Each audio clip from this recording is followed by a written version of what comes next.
If your job at a healthcare facility includes disinfecting against viruses, you know prevention is the best medicine, and maintaining healthy spaces starts with a healthy cleaning routine. Grainger's world-class supply chain helps ensure you have the quality products you need when you need them, from disinfectants and cleaning supplies to personal protective equipment, so you can help deliver a clean bill of health. Call 1-800-GRAINGER, click Grainger.com, or just stop by. Grainger, for the ones who get it done. Hello listeners, and welcome to this week's episode of The Cult Vault. I'm your speaker Casey, and today we have something slightly different for you all. This episode is not from the perspective of a survivor of cults or high demand groups, but of something slightly different. Of parental narcissism, abandonment, and the reunion of family later on in life.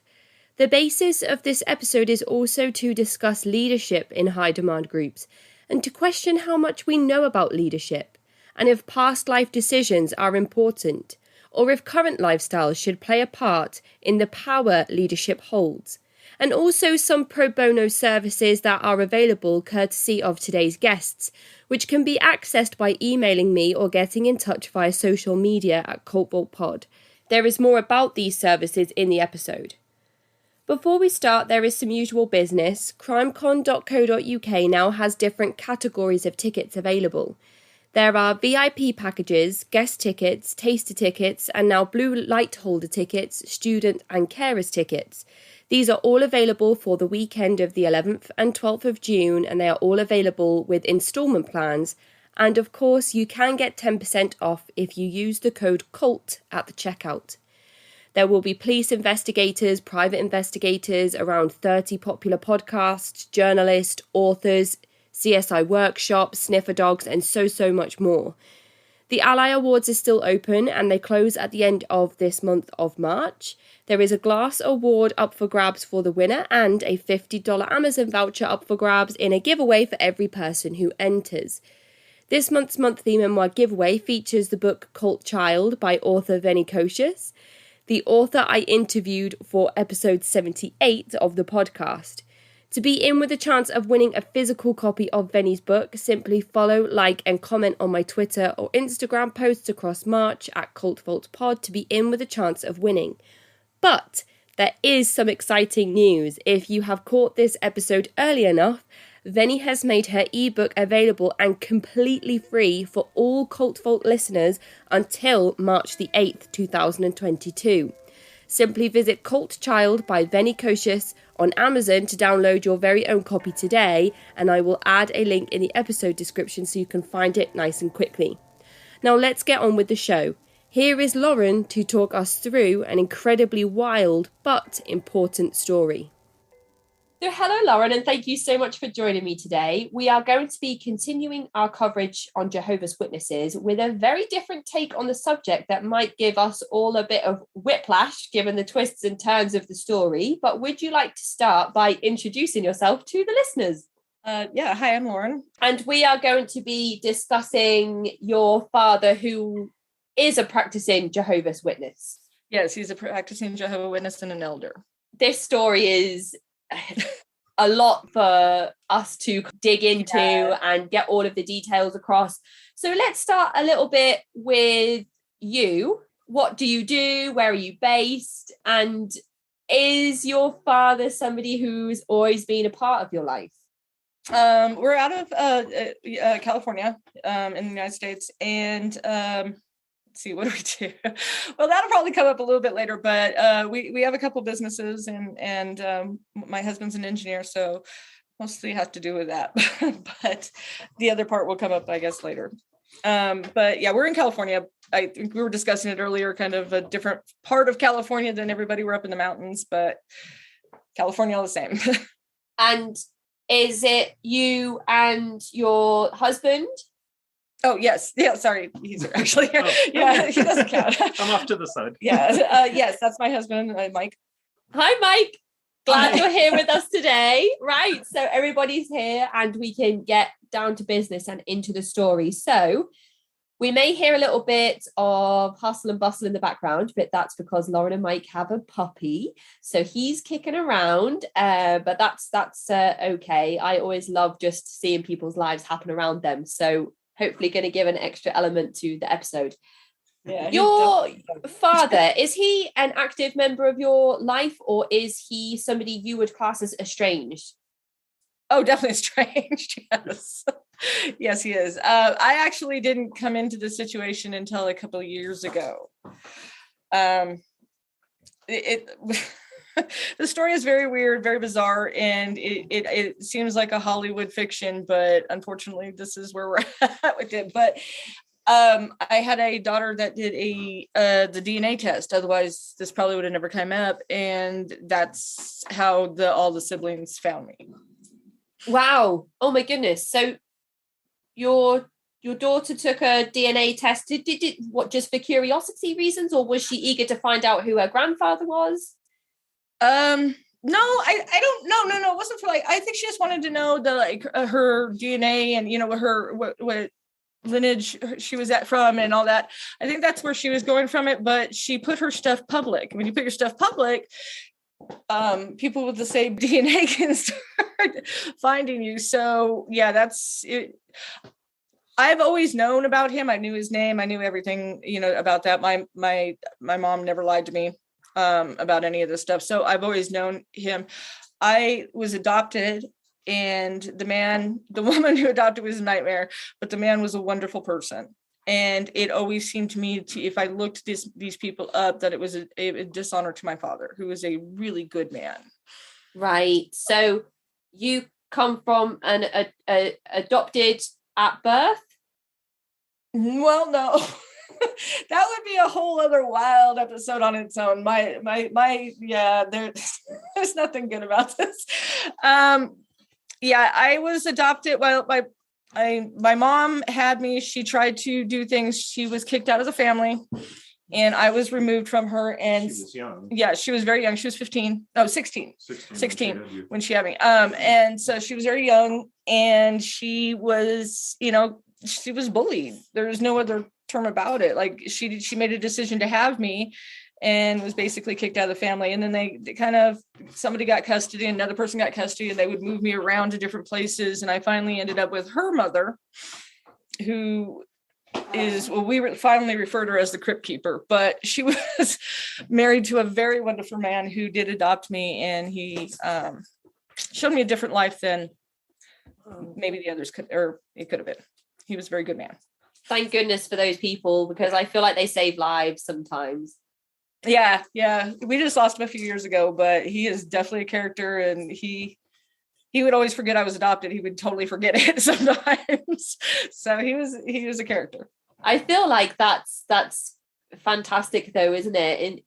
When people fall out of love and they find new relationships, and they can take on board other people's family members and just accept them as they are for who they are, and love them as their own, because they are their own. So that's really warming, and I'm so glad that you had him to stick by you and take care of you. That's great. So your daughter, she's just interested in her genealogy. She makes her records public, which is a lot of how these cold cases are getting solved now.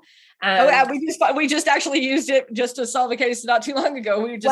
That's incredible. Which kind of alludes to your other line of work as well. Yeah, okay, sorry. So your daughter makes the records public, and your father is not the Green River killer, but he does have a questionable past. He didn't have time to be killing anybody. He didn't have that time. He had no time for extracurricular activities. He had I guess a lot of partners, a lot of kids, in a short amount of time. And so he had 7, because I counted step, but he had 6 children with 6 different women, and between 1969 to 1973. So I'm making a little timeline here as we go, because I know that this story gets quite confusing, and hopefully if we've got it all on paper between the two of us, we can make it coherent enough for everybody listening to. Maybe I'll understand it. That's yeah. You know that things are messy when even you're saying that. So your daughter gets the genealogy results back, and you then does she reach out to your brothers and sisters, or do you reach out to them? My sister reached out to her, and I have I really was not open to any of this throughout my life. I truly do try to live a less dramatic life. I feel I had enough drama in my life when I was younger. I'm almost spent up. So she knew my feelings on that I wasn't going to look for anybody, or that kind of stuff. So my sister had contacted her, and it took a while. It took about 4 months, but she finally let me know that you have all these siblings out there. Oh my goodness! And it was a very, I don't know, weird time. It was all kind of a jumble. It was just crazy having siblings calling you left and right, and you're just like trying to figure out what's going on, and then you're hearing why. It was a lot. It was definitely a lot to sort out. That's so interesting that your daughter was aware of all of these other family members that existed, but held off on telling you because she knew that you weren't really open to hearing about what she found at that time. And your sister contacted your daughter because she made the records public, so people were able to find her. Is that what happened? Yes. Yeah. So my sister, her story is way more interesting than mine, but unfortunately it's not mine to tell. So my sister we call her the librarian, because she knows it all on the family thing. And she was the one who was trying to get this all together. She was trying to figure out what was going on. It's like I said, it's definitely confusing. And when you start getting into his careers and the things, that it really gets wild. And so by the time I had contacted, or I had finally said, okay, I'm too curious now, I mean, like, what are you going to do? Like, it's here. So even though I had said I never was going to do this, it was the curiosity got to me. And I had to, if you have siblings out there, I guess you're kind of like, do they look like me? I was raised as an only child. So this is like, insane. So the week that they had contacted me, or I had contacted them at that point, they were about to meet him and the 2 daughters that he raised. And they were all meeting together. Like 3 of the found siblings were meeting with him, his wife, and the 2 daughters that he raised. It just so happened that it all was that same week that I came around all of this. And so they actually had to go for their family reunion and reveal yet another one. So he not aware that you existed then at that point?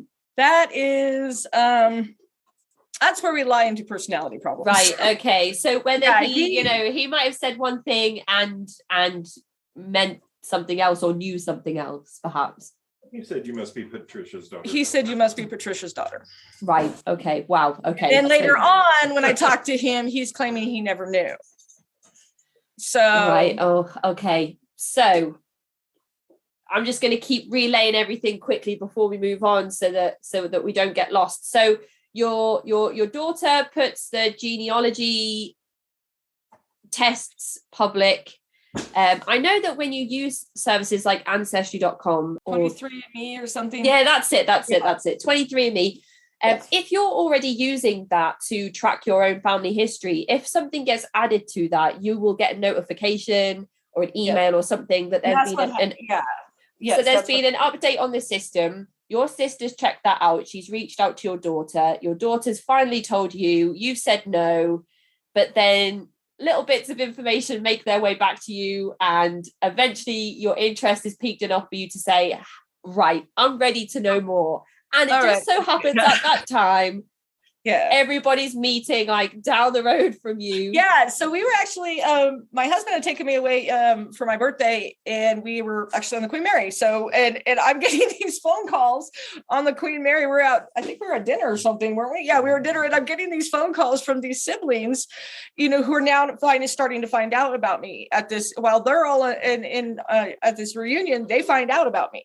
one of the older brothers said, just told, hey, this is what's going on. Yet another one's come out, because now he's had 2 come out the year before, and now the year they're all together. No, 3. Was it 3? No, 2.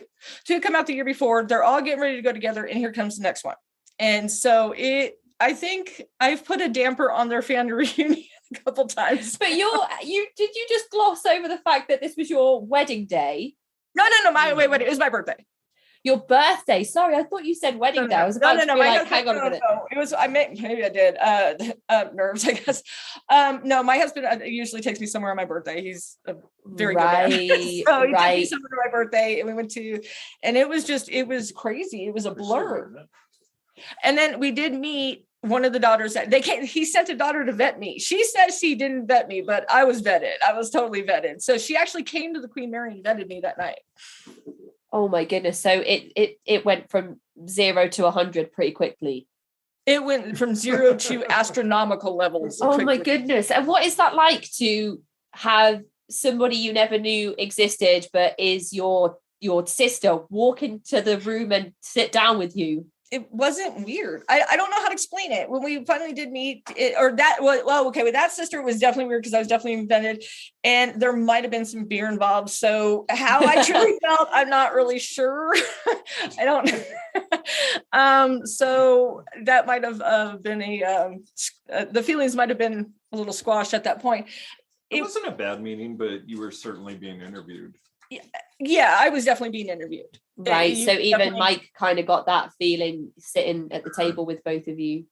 Yeah, because I had emailed his wife, because I realized that this has got to be hard. They would be astronomically hard if someone came in and told me, well, your husband has all these kids, and all these kids keep popping up. And I kept really feeling bad about it for his wife. And so I messaged her actually on Facebook and said, look, I'm not here to break up any family. I'm not here to do anything. I'm just kind of new to the situation and all that. She never answered me. And so I thought, okay, that's cool. No big deal. Well, you were kind enough to send out, some kind of, well, I would call it an olive branch, but you have done nothing wrong. So it's not that. You were kind enough to offer, I don't know, your condolences, I guess. Yeah, as this unfolded. But if she's married to him, is she a practicing Jehovah's Witness herself? Oh goodness sakes, yes. Right. Yeah. Okay. So that's a whole other it's a whole other thing, isn't it? So you sit down with your sister, and this is the child that he raised. Right. Okay. So she a Jehovah's Witness too? Sure. Why not? And at this point, all of the siblings are now revealed and talking to one another. You're all aware of each other. Yes. Right. Yes. At this point, it was, I think there's this weird childish, excitement that comes with the situation, and then turns into childhood trauma. So, but you're meeting people, and I was really raised as an only child. So this is a very bizarre situation to have, these people in your life all of a sudden saying, hey, we're siblings. And you're like, wait. But so there was some, fun with it. There really was. In the beginning, there was a little bit of fun with it. I'm not going to say that we didn't. It was an interesting story. It was weird, And it was, then the novelty wears off. And the reality of the questions that are still there, and that reality starts to set in, and it's not as fun. Were you overwhelmed with the aspect of not just the siblings, but the extended family that came with each sibling? Each sibling has their own family that is, pretty broad, and yeah, that is definitely overwhelming. Again, I was raised as a little child. I do have a little brother and sister with my mom. My mom didn't raise me, but she's a great lady. I consider her one of my very best friends. I just adore her. And so she has other children. And so I do have, but that wasn't until later in life that I had siblings. So all of a sudden, there's nieces and nephews, and there's birthdays, and there's all these things that you're trying to figure out, and you're trying to connect. And you just basically shut down. Shut down altogether. I suppose that you had a family to introduce them to at this point as well. Your own child, and of course Mike. I have two daughters. And then, Mikey, most of my, I have cousins from my mom's side, but I wasn't really raised with any of them. And most of my daddy's side they're gone. So we're a very small, quiet family. Our neighbor didn't even know we were here for 6 months. We're a very quiet little family. And so seeing how other families are louder and it's just different environments, I guess. We all raised our families differently. So if you were all to be in the same room as well, it would be loud and chaotic and it is overwhelming. It's crazy. Yeah. It gets crazy, and we usually need a couple days to recover after. It's a mess. It's fun, and it's a fun crazy, but with the siblings that were not raised by him, there's something natural that came with it. There wasn't any nerves or anything that it naturally developed. And so that progression, I think we all took it kind of slow. Nobody was jumping in and saying, let's do Thanksgiving. So it's been in a couple of years, and I cherish my relationships with them, and they're very good people. Wow. So how does your daughter feel about kind of orchestrating almost this situation that you found yourself thrown into? Oh, well, she orchestrates a lot of drama. So that's kind of her queen bee things. But I think they basically stay out of it. It's definitely weird. It's bizarre. And they're starting their own families kind of thing. So they're not worried about mom's weird life. It's just something to say, yeah, it's weird. I think you saw my daughter's Twitter. That was her just finally just going, what is going on here? Yeah. The TikTok video as well. TikTok, not Twitter. Sorry, not to Twitter. Yeah. TikTok video. You've met your siblings, you all get on. Something you said just before then that I picked up on was that the children that weren't raised by him, you found it easier to connect with. So the children that were, do you feel like there's kind of some friction there or difference? No, not friction. No, not, well, okay. There is a little friction, but they were raised Jehovah Witness. And that was kind of what got me into finding out the behaviors, they're very much hot and cold. Like if you're talking to them, you're like the most important person in the room. And when you're not, they don't know you exist anymore. So it's very, very hot and cold. And it was just very weird behavior to me. I'm not normally seeing people like this, and my family are very open, and everybody, I go to the store, everybody calls me mom, or my kids, oh, you're my store, my kid's name's mom or whatever, And so it was very weird to see their behavior was definitely different. Right. It was definitely different. And so that's when I kind of started wondering, and I started looking into the more and more things. And I guess what ends up here. It was definitely, they were raised in it. There's no contention and no friction. It's just, they were raised with a us against them attitude.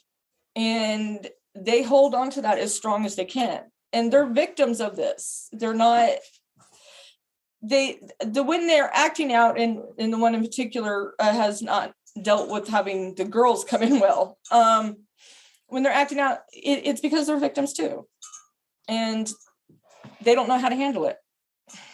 So let's go kind of back to the question list and work our way through some of the topics. Okay. Now that we have a little bit of an understanding of the situation and position that you were put into a couple of years ago, let's start to work our way through what happened in those last few years and what you found out and what your siblings were all uncovering at this point, and some of the things that eventually piqued your interest enough for you to be like, okay, let's meet.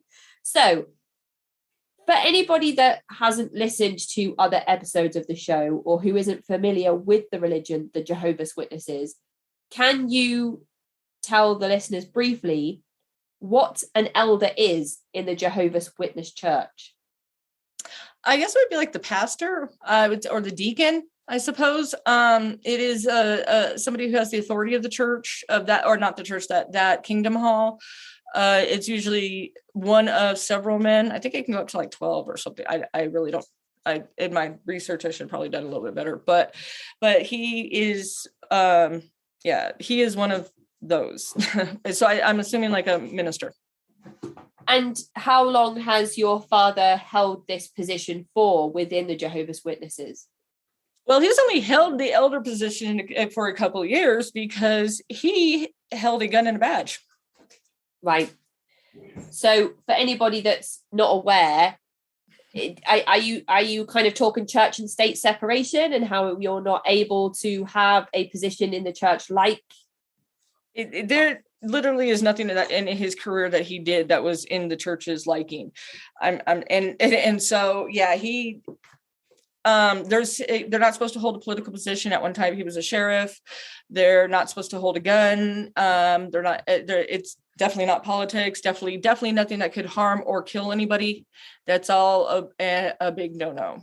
If there was to be conscription all of a sudden and your father was to be given a letter to say that he is being drafted into the armed forces, would he be exempt because of his elder status now? Because religious people, because people that hold religious positions like elder can't bear arms? Yeah, the way I understand it, he would be expected to say no. If he could not get a religious exemption, somebody in that position would be expected to take the jail time. I may be wrong. This is from my research on it. This is so somebody else who, one of your listeners who it was a JW may be able to correct me, but I truly believe, I think that's how it goes. They would be expected to do the jail time.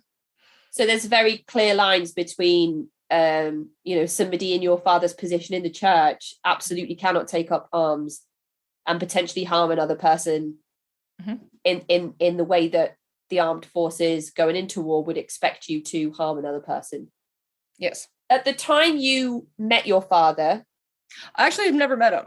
I've only spoke to him on the phone. Wow. Okay. So I realized I was being handled real quick. His behavior was so, when you're first talking to him, you're trying to figure things out, and his behaviors, the way I walked in with rules, like he had a list of, you're going to do this and this and this, and this is how it goes. And I'm like, that's not going to work for me. I'm not that kind of person. And so he really had this list of rules, and he really tries to navigate the narrative. And unfortunately, I was talking to him about another sibling that had asked me to talk to him.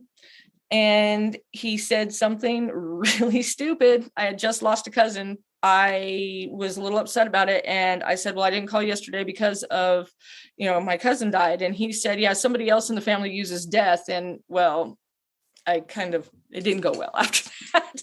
So literally the day we were supposed to go meet was the day that him and I just cut it.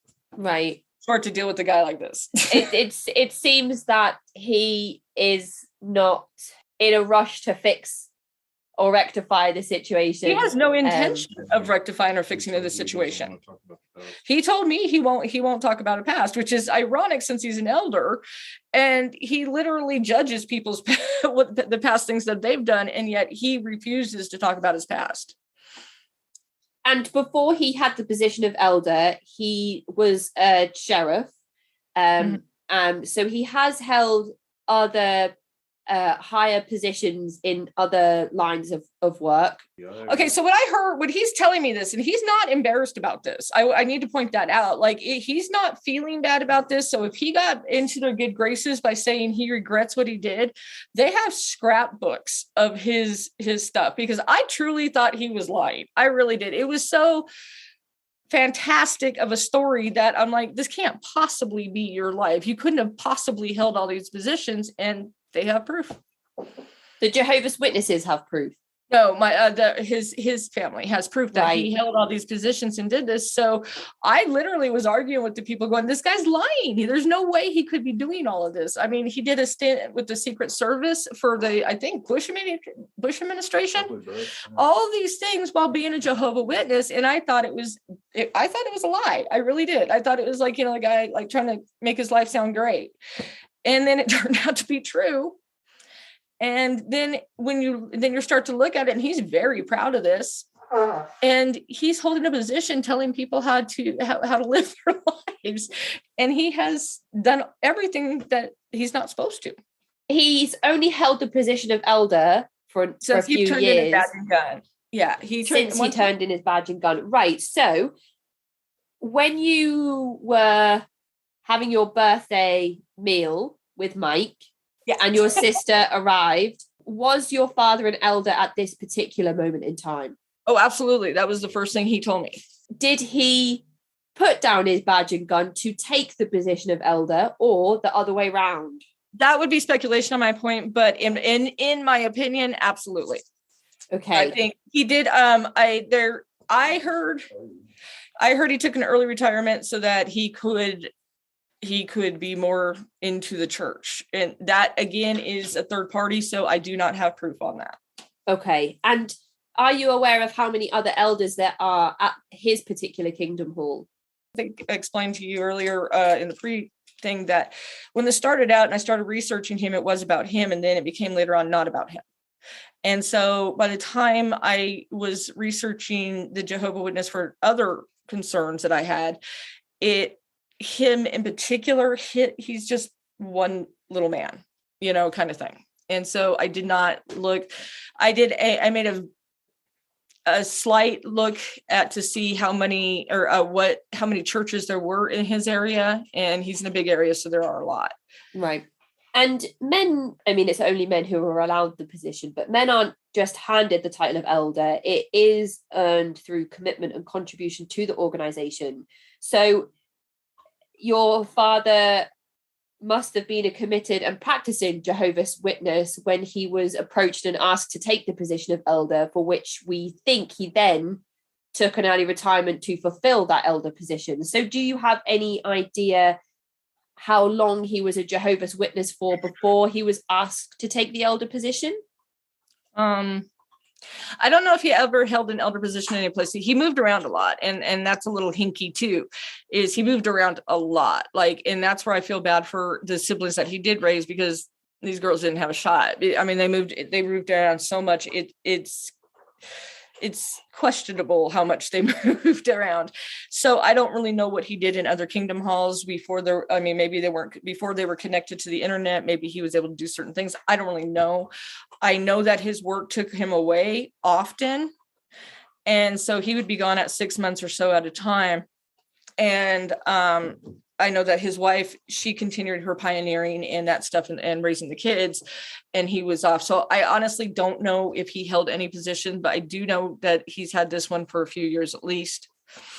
And it's often the case that people in these high positions in faith-based groups like the Jehovah's Witness will also hold, or like the Jehovah's Witnesses will also hold a regular job. But at this point, your father stopped other employment altogether. Yeah, he's retired. And we've spoken briefly about some official job roles that he has held. Are you aware of any other lines of work that he was involved in before he became a Jehovah's Witness? Yeah. Well, that's how he picked up all the women. He was a paramedic. Wow. All right. Okay. So this man has really worn many different hats.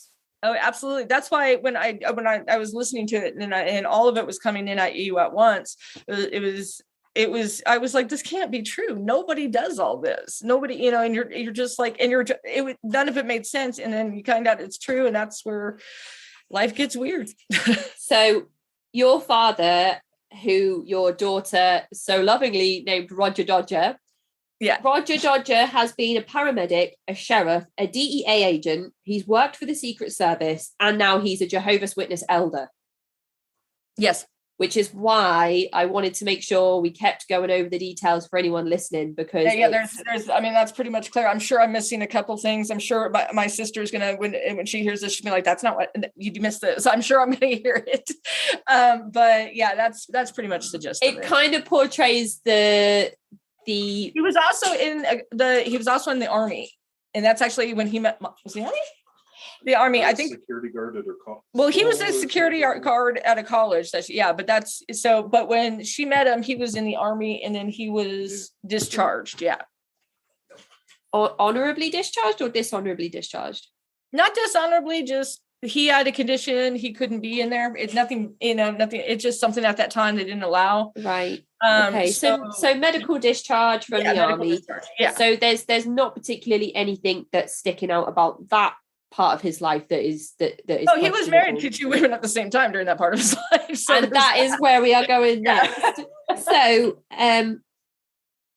So you are the only child that Roger Dodger had with your mum.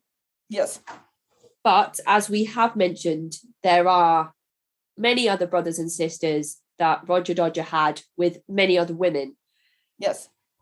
So I'm just trying to work out in my head the best way to order everything. So I'm making notes as we go. Oh, like an investigation.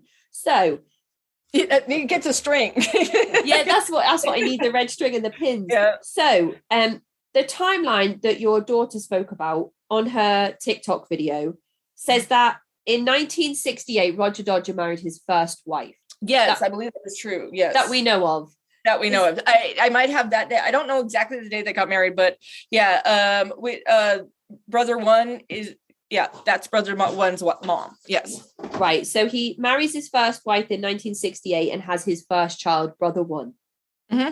And then in 1971, he marries his second wife without divorcing his first wife, which means that he's now committed bigamy. Yes. And has child number 2.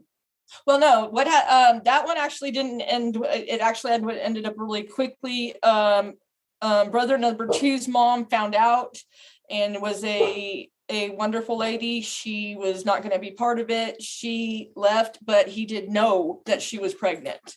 So he did know about that child. Yes. So wife 1 and child, and then wife 2 finds out about wife 1 and child, and she leaves him during her early pregnancy. Yes. Okay. So in 1971, the same year, mm-hmm. Roger Dodger finds another partner and has a third child. Okay, so this makes it very hard. There were in that particular child, there was more of a free love situation going on. Okay. Don't feel like that's particularly uncommon in the 60s and early 70s. Yeah. In some parts of America. And that's definitely it was the 70s. Let's just go with that. Okay. So yeah, that child it actually was very much a surprise to everybody, I think. So yeah, that would be I think that's brother 3. Are we up to brother 3? So yeah. 3 boys in a row. Yes.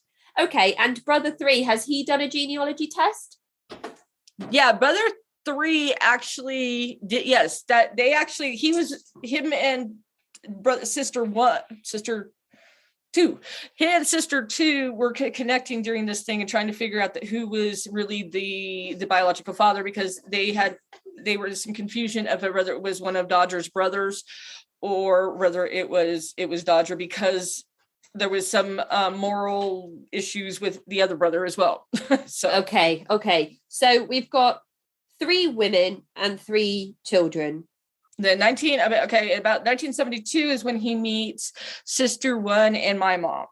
And my mom was the youngest. She was 15 when they met. And he actually lived with my family and moved to a different state with my family at one point. Wow. And he was still seeing the mom, and she was driving in from another state because she thought she was his one and only too. At that point, I think seeing my mom, he was engaged to my mom. She says he was engaged. He's claiming he doesn't remember being engaged, but like I said, she's never lied to me.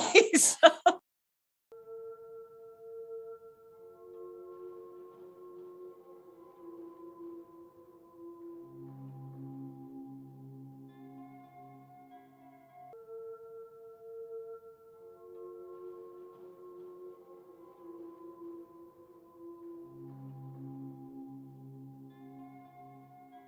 So has he divorced all of the women at this point? I think so. Okay, so he only married the first 2. The third one was a fleeting night. So when he's dating my mom, he's using son number 1 as his wingman to endear my mom and family. So literally son number 1 was hanging out in our home. I have pictures of him with my aunts. It's definitely it was his wingman. Hang on, but so you had no idea this brother existed, but you've spent time with him? I've actually always known about. He's divorced both wives and had a fleeting night with partner 3. He's then living with your mum at 15, 16 and your mum's family. Yeah, he had just got out of the military, and he didn't really have any place to go, he said, and so my family took him in. And now things are starting to connect. It's like that maps thing we talked about before we hit record. Exactly, yeah. Maps connecting. So your mum is then falls pregnant with Roger Dodger's child, and your family are not supportive of her decision to keep to continue with the pregnancy. There is a claim. The first thing he said to me is, well, your mom said she had an abortion. Well, okay. First of all, my mom was 15 and she had just saw him with another woman, and she was very upset. And she said that, yes, she was going to California. She was going to do that. And then she came back from her little hiatus, trying to figure herself out, went to go talk to him, and he was already married. And this is married to partner number 6. Yeah. My mom was gone just less than a week, and he was already married within days. So when she went to tell him that she didn't do anything and she wanted to work it out and all that, he wouldn't let her speak and just kept yelling at her to get away, because I think he knew that she wouldn't do that. So I think that it was definitely he didn't want to know, and he was already married. He actually moved upstairs apartments while she was away with his new wife with the furniture she gave him. Oh my goodness. Right. So he's married twice. He has a one night stand. He meets your mum, lives with the family, has a sexual relationship with your mum. The details we're not aware of. At this time, he is also with another woman. Yeah, he's with the sister number 1's mom as well, and sister number 3. Actually. Yes, but then with part number 6, who he is, I will say, still married to this day. They met and married in days. This is why I was confused. So yeah, that will confuse everybody. Yeah, on your timeline, and this is so horrible, but your mum is listed as partner 4, which is so horrible because it's just like that's not an individual, is it? Partner 4. That's just like when you're given like a prison number. Honestly, that's how he treats them as well to this day. Just like they're just nothing.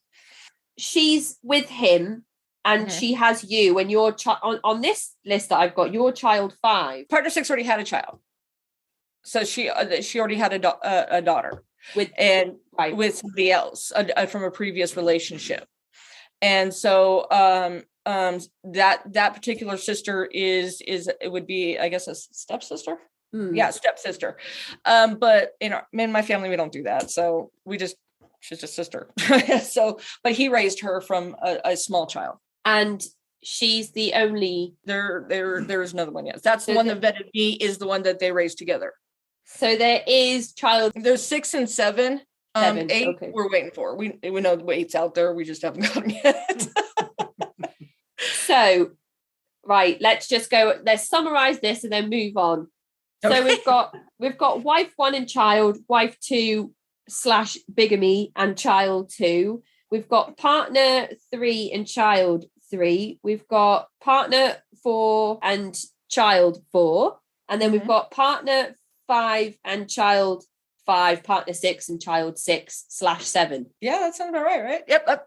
He's got that is wild. And let's just reiterate the fact that this all happened between 1968 and 1973. Yes. And he is still married to partner 6. Yeah, yes, he is. And they, together with the 2 daughters, are practicing Jehovah's Witnesses. And you mentioned practicing Jehovah's Witnesses. I would say that I think it would be fair to say that the other 2 are not are not in the same practice. The 2 daughters.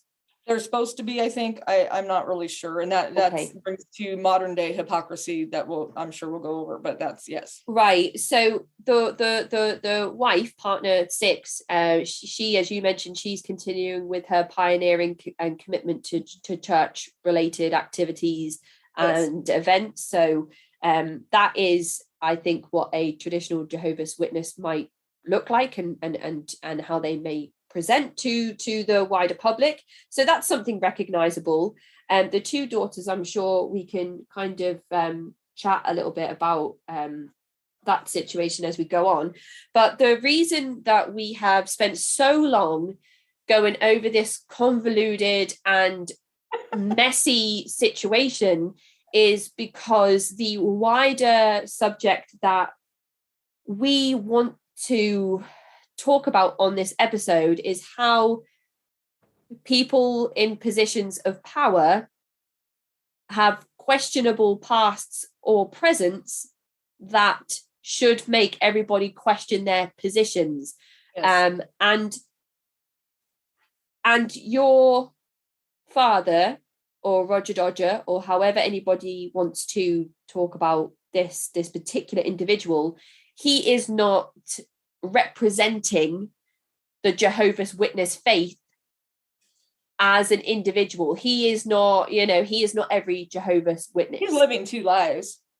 So yeah. I think it's important to make that distinction, that we are not in this episode trying to say that every single Jehovah's Witness will have questionable motives and a questionable past and present like Roger Dodger does. No. I've known many Jehovah's Witnesses, and they're lovely people. I mean, really sweet people, very kind people. I have nothing against the people, I have against the people in power that should not be. Yes, and that, I think, is the main takeaway of this episode. So if everybody's kind of wondering what we're doing here and when we were going to get to the point, this is the point. And in the notes that your daughter made, there was a gap in your father's history between 71 and 73, but you mentioned there that he lived with your family in 72. So does that answer that question? Oh, no. That was only for a short amount of time, actually. He only lived with my family for a short amount of time. There are indications that even after he got married, that he didn't change his spots too much. So we're waiting for that to come. Right. So I'm not sure if it ever will. Some people, like I said, I would have never done the DNA test. That was not my thing. So had it not gone this route, I probably would not have found out about any of this. So I'm not sure if we'll ever find another person, but there is definitely some time gaps there that were like, he seems to have a pattern, So you don't meet up with your siblings very often, but you do occasionally meet up with a few of them. And you said in some of your writing to me that you had your first meeting with your eldest brother since childhood, of course, early childhood, in October 2021, and a sister who is 34 days older than you, which just was wild to me. Yeah, she's 34 days older than me. We all meet up as often as we can. Everybody has their lives. A few of us are in California, so it helps out a little bit, being able to meet up and see each other. Yeah, I just met. You and I had just started talking when I had finally got to and to brother one. He's the brother that got me to really wanting to do this. A lot of these kids he knew about, and he kept everybody apart, and he did that, I think, so that his indiscretions didn't get found out. And when I talked to Dodger the first time, he had made it clear that they didn't want us to get a hold of brother one. They were waiting for him to come back to them, is what he said, actually. And, so I was thinking, we were told that that brother one didn't want anything to do with anybody, did not contact him. He had said this, and this was all a lie. And so, this is all coming from your father. Yeah. So, yeah. And so when I finally went ahead, and even though we were told not to contact him, I went ahead and contacted brother one. And when I did, it wasn't anything of what they said. And so this is where it started really coming to focus that he really hasn't changed, because you can say, hey, I was a bad guy in the past. I really was, but I'm a different person right now. But the actions may not be as severe, and you may not be leaving a lot of pregnant women behind. But the fact is that everything he does is for him. It's not for the church. It's not for the people. It's for him. And is he aware of the meetups that you have with your siblings? Yeah, he won't speak to me. So he won't actually speak to me directly. So when we met up with, or it was told that we found brother one and that we were told not to find him. So one of the siblings went ahead and told Dodger and his wife that we found brother one and we were talking to him, and they weren't real thrilled. I mean, they weren't really happy about it. And so they were very concerned that we were talking about them. And that was a huge concern with them, was that we were talking, they were the main subject. And so I thought, well, I don't want anybody to be uncomfortable. So I sent him a text and said, hey, that's not what it's about. It's literally just wanting to meet, siblings that we should have always been with. And he wouldn't answer me, but his wife did. And she basically told me to have a nice life. Right. So you've reached out to her and she hasn't responded, but then you reach out to your father and she is then responsive. Yeah. Which is kind of interesting. Nobody's going to want all these kids coming into your life when you just got the life that you wanted. So, and I think he has good reason to be paranoid or worried that you might be sitting down and speaking ill of him because of the situation you found yourself in. That's always the icebreaker when you meet a new sibling it's obviously the icebreaker. You're going to talk about them. It's just how it is. You're going to talk about the other siblings. They talked about me. Yeah, I'm sure there's a grapevine for everything, but it literally becomes just so not important later on. And we have our own lives. So it's more focused on our lives and building a relationship as siblings, even though we weren't raised together. So that's more the focus nowadays. But yeah, he is still, I'm sure, very concerned, and I'm definitely labeled the troublemaker for sure. Do you know if the Jehovah's Witnesses are aware of his actions or his previous involvements? One of my sisters is a very, very, very sweet woman, and very trusting and believing. And he had told her that he has shared this with his flock. I have doubts that the rest of the story has been shared. I definitely have doubts that they shared me. I think that you can get away with, hey, guess what? We have these new people in our lives, and this, you can make it sound good, and then a year later, hey, guess what? I think I highly doubt. He's very much about image. I highly doubt that they know the extent of this. I feel like sometimes if people have questionable pasts and they do find themselves in higher positions in faith-based groups, they will often use themselves and their own circumstances to tell people how lives can be turned around if you follow the scripture, if you stick to the guidelines within the church, if you follow the doctrine and sure. Confess and depending on which faith-based group you're talking about. But you've alluded to the fact that even though your father might not be involved with a number of women simultaneously anymore, which is definitely something that the Jehovah's Witnesses would not stand for, right, or be seen to encourage. Sure. Even though I do believe that it is something that happens in all faith-based groups, no matter how strict the doctrine is. Yeah. You have mentioned that there are other things that your father has done or is doing since his involvement with the Jehovah's Witnesses, which makes him a questionable leader after his baptism and his enrollment into the position of elder. Yeah, he now I understand that the rest of us are considered worldly. I truly do, and that they can't obviously be part of this, but he is well aware that his other two daughters are not living the lifestyle they're supposed to. He is very much aware of it. They're not living anywhere close to, I would consider, the doctrines that I've come to see that is their beliefs and their belief system. He has no problem with not shunning them. Right. I mean, he would never do that. But he is able to judge other people's children and decide the fates of other people when they're not living the same lifestyle. They're really not. So for argument's sake, let's say that one of his daughters was involved in something that maybe caused for disfellowshipping, and somebody that wasn't his daughter was involved in the same thing. The outcome for the tribunals, or maybe his daughter wouldn't even be asked to go before the elder council, the outcomes of those two situations would be remarkably different. Yeah, and the reason why I'm being so different is both of those two were baptized, so that makes it a different situation.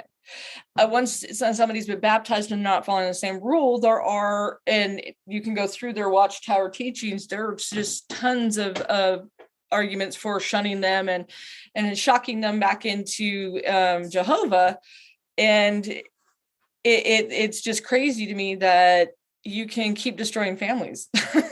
I mean, Do you have any examples of some questionable things that his daughters have been involved in?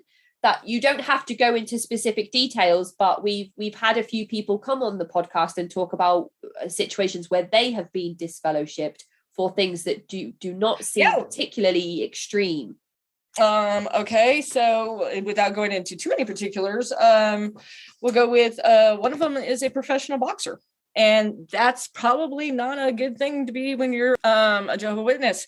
The other daughter, she is in the I guess health and beauty entertainment industry. The medical advice that the Jehovah gives and the medical advice that she's had has not been the same. Okay, so kind of perhaps there's been some body modification that's happened at some point. Well, she actually was very ill at one point. Again, I wasn't around for this, but she was ill. She did have some medical issues. And so some of it was a reconstructive issue, but I'm not even sure that's okay. But some of it, I suppose, wasn't. It just, and he knows. And that's my point, right? Is that's okay for these girls, because there is no way they're ever going to shun these two girls. And so that's fine. I respect that. That's your kids. You love your kids. I respect you. Don't respect it for you do that, but you're teaching a whole different thing. You mentioned in your communication with me some examples of when your father has been particularly abusive through his narcissism. And I don't know if you have any examples off the top of your head that you can give us that kind of reinforce what you said about how he is still... Well, literally his entire career, they were in the Jehovah Witnesses while he was doing all the things that he was not supposed to. His wife was pioneering that he was doing all the things that he wasn't supposed to, and it didn't matter to him. You know, if you were so committed to this organization and you're so committed to Jehovah, you would be giving up these things that you wanted. But it was more important for him to fulfill his goals and his ambitions, and then say, okay, now that I'm done, I'm going to go ahead and put that away. Now I'm going to be a good elder. But you allowed yourself to have these experiences. You allowed yourself these careers. You allowed yourself to have that, and you are stopping others from doing that. And that's not okay. That's hypocrisy. Do you have any examples of the activities and things that your father was taking part in whilst his wife was pioneering that might reinforce some of the things that we're going to discuss? The holding the gun was one thing. He like I said, he's ran for office. He was a sheriff. I mean, I don't think it was a big town, so I'm not sure if he had a lot of competition, but it's still an elected position. He's not always been the best boy during the marriage and during a Jehovah Witness. He's had some questionable relationships. These things don't switch. And again, he's moved so many times. I honestly don't know how his two daughters could have even had a chance at a normal life, of how many times they moved them. So even though he took an early retirement and then took the position of elder, the things that came before that, he was still a practicing Jehovah's Witness, not an elder. Just not an elder. So he was taking part in some things that might get another member of the church disfellowshipped. Absolutely, yes. Absolutely. Why do you think he was able to? I've never been able to figure it out. I really haven't. I get, why he was able to pull this off. I don't know. I don't know if he donated money. I don't know what the reasoning is. The first conversation I had with him is he let me know that he was an elder and they did their pioneering work and this is how they live their life and we need to respect that, and never asked one question about us, at all. I know that between Kingdom Halls, there is an exchange of personal information of the records and logs that are kept of each individual that attends each Kingdom Hall. So perhaps it's that his pioneering and his wife's pioneering efforts, and perhaps any contributions financially or otherwise, are what is documented and moved on to the next Kingdom Hall. So on paper, it seems as though he is a conscientious and committed member of the faith. Yes. So with all of that, we've laid the groundwork for our discussion around ethics, abuse of power, and hypocrisy. And of course, your biological father's actions do not represent the Jehovah's Witnesses as a whole. His actions also do not represent that of all the elders within the religion. However, Absolutely. What it does bring to question is, who are the people, or men, I should say, that are appointed to make decisions about people's religious and spiritual journeys? What gives this particular man, abusing his status and power, living in sin, or living a life that is not pure or faithful to Jehovah in the ways his congregation are expected to be? And what does it say about a religious organization who will put a man of this caliber in this position of power? That gives him permission to decide who should be disfellowshipped and shunned for their sexuality, their choice of clothing, their choice of partner, for choosing free will, for not volunteering time, pioneering and spreading the word of Jehovah. The bigger question of today's episode is, who is leading the congregations of high demand religious groups? Who really are these people? Do we really know enough about them? Definitely don't. And those things that are on paper, those records that exist, are they transparent? Are there parts that are being withheld? Who really are these people? And if they do not uphold the values and purity that they expect from their congregants or their flock or their followers, or whichever word you want to use, why on earth are they in positions to decide who is no longer allowed to maintain their position within their chosen faith and family? Because, like we've said a lot of the time on this show, if something does not allow you to be as pure on the outside as you are on the inside, or perhaps something on the inside doesn't allow you to be as pure as the church or the faith tells you should be, or actually not even the faith, the people in charge of the faith, because the scripture is adopted differently by every faith-based group to fit their beliefs and their values. What is it that allows these men to make these decisions around who can love who, when, right. How, Mm-hmm. and in what capacity? Who leads these congregations into holding councils where men and women who have been horrifically abused have to relive in excruciating detail that abuse? What gives these people in these positions in the faith-based groups permission to ruin lives when they stop families and friends from being able to see each other, to be at their deathbeds, to be at their weddings, to enjoy the birth of their children? If my friend or family member comes to me and tells me that they are attracted to the same sex, or that they don't feel comfortable being addressed the gender that they were given at birth, why does that mean then that they are not allowed to practice their faith? Mm-hmm. Why is there a man in a position with this particular background and questionable present able to tell me that I can no longer practice my faith because I am attracted to who I am attracted to, or because I have had premarital sex, or because I have fallen pregnant outside of wedlock? And why are so many elders now being taken to court because they have not dealt with abuse in the correct way? They have actually covered up cases of abuse and claimed that it was dealt with within the walls of the church, which is not how the laws of these countries work, right? In America and the UK.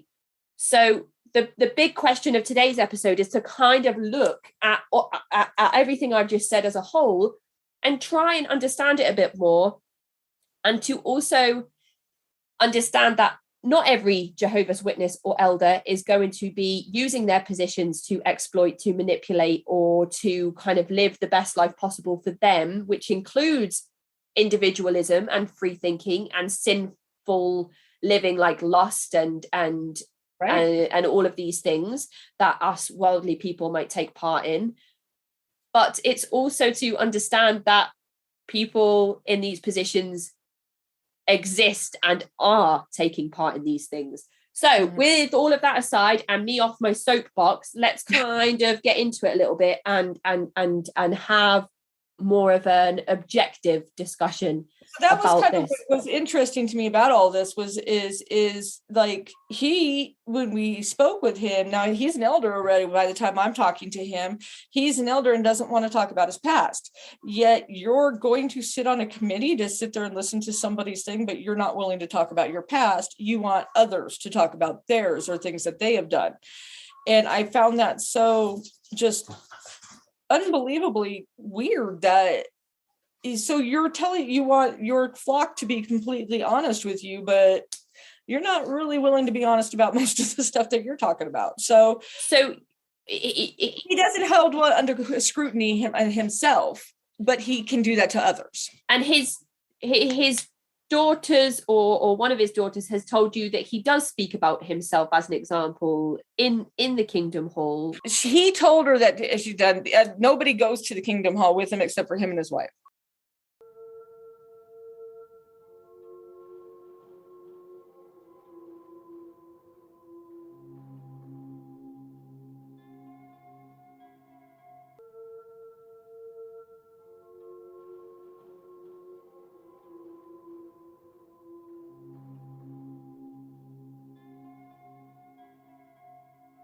He claims to talk about himself and his experiences in the church, yes, but he won't speak about his past with you.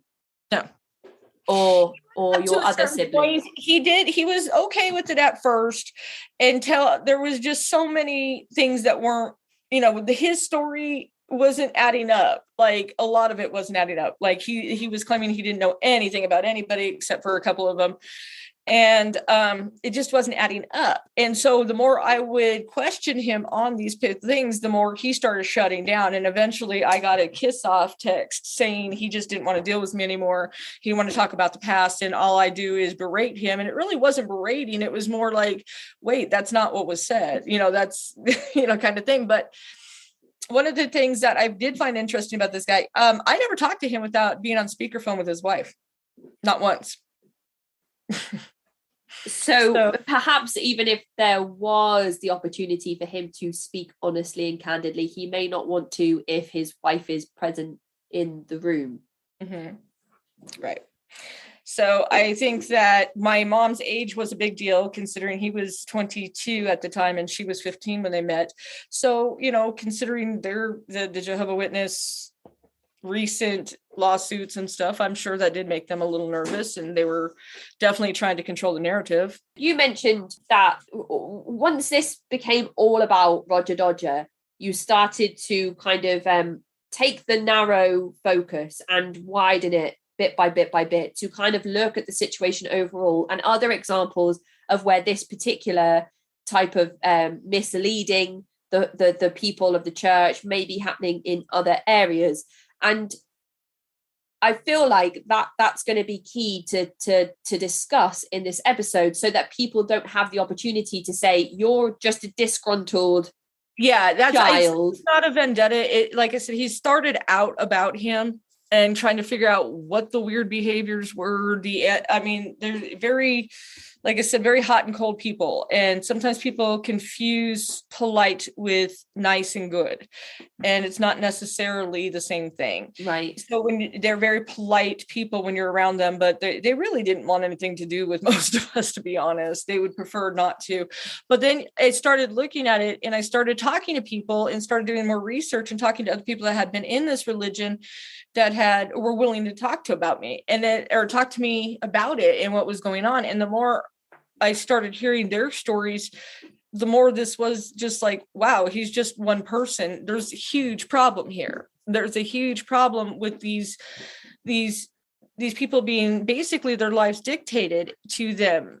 And these people dictating it have had these experiences, and they've done these mistakes, and they're not allowing someone to have it.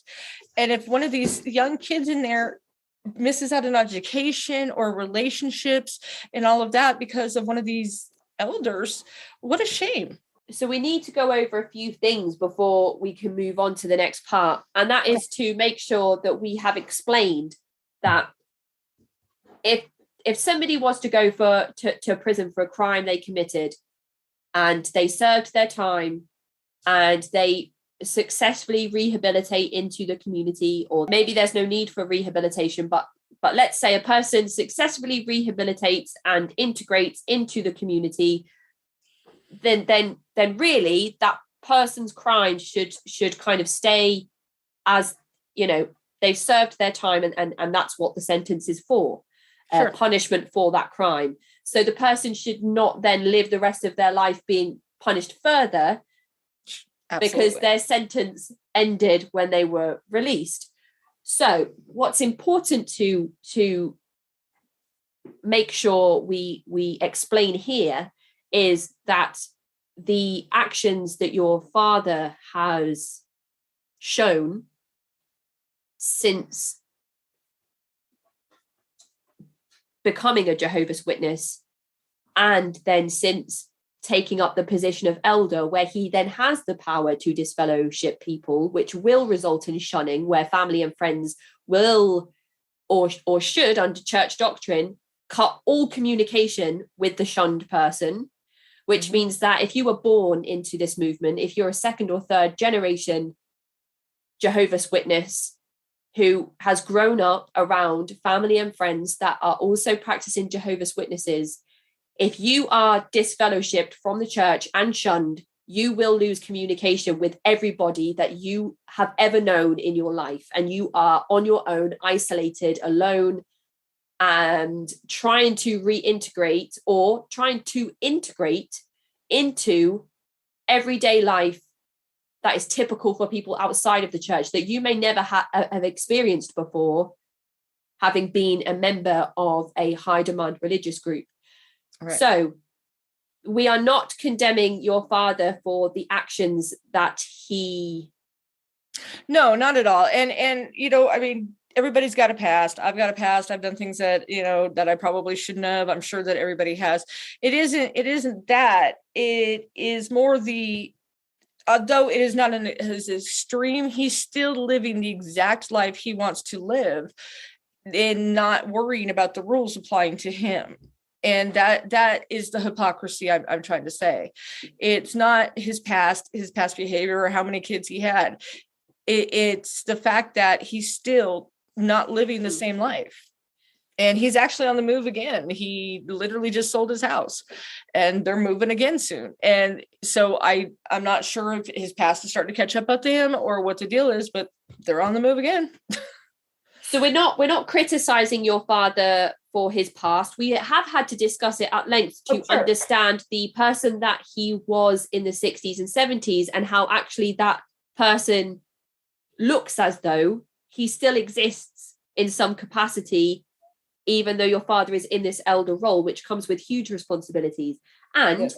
a person might move around every day of the year, and that doesn't mean that they're up to something nefarious or criminal. But given your father's past and repeated actions, it does seem questionable. So for anybody that's thinking, you can't condemn a person because of their life before the church, some of these things he was involved in took place during this man's tenure within the church. And he may have taken, it's important to say he wasn't an elder. Oh, I messed up something. It's important to say he wasn't an elder at the time that he held a badge. That in fact he was a member of the church, but he was not an elder. So we are trying to make sure that we explain that it's not condemnation. It's just looking at the patterns of behavior and applying them to this individual now as he exists. And if you are a listener who moves around a lot, that doesn't mean that we're going to look at you and say you're up to no good. But given this particular person's past and present, it does raise some red flags. So now that we have put all of that into place and hopefully stopped any potential criticism from people who are like, you can't just condemn a person. I have no doubt people were going to still criticize and say this isn't vendetta. And I will be honest, when I first started looking into this, it was about him. And then it became a symptom of something else. Like, wait a minute, if he's doing this and he's still doing some pattern behavior that is questionable, he can't be the only one. And then the more I started hearing other people and what they were dealing with the elders and things like that, the more I realized that it's yes, not every elder, but it's more than there should. Right. Yeah. Yeah. So how are we doing, Mike? Is it sounding okay? Oh, am I still here? Yeah, sounded good.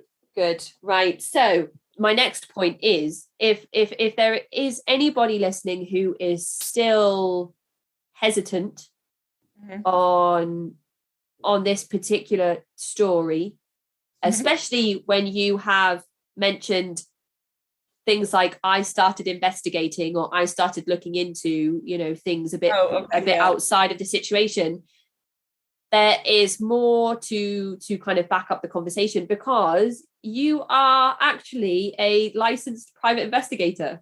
Yes. Well, so it's something that has been on and off in my life. It's something that we've been doing for a while, on and off. And I hadn't been doing it for many, many years. It just so happened that I realized that, wait a minute, I do have some skills I could use. But I didn't want to waste that on him. So we haven't investigated him yet, or at all, actually. And we probably will never do that and to clear the story, because it really doesn't matter.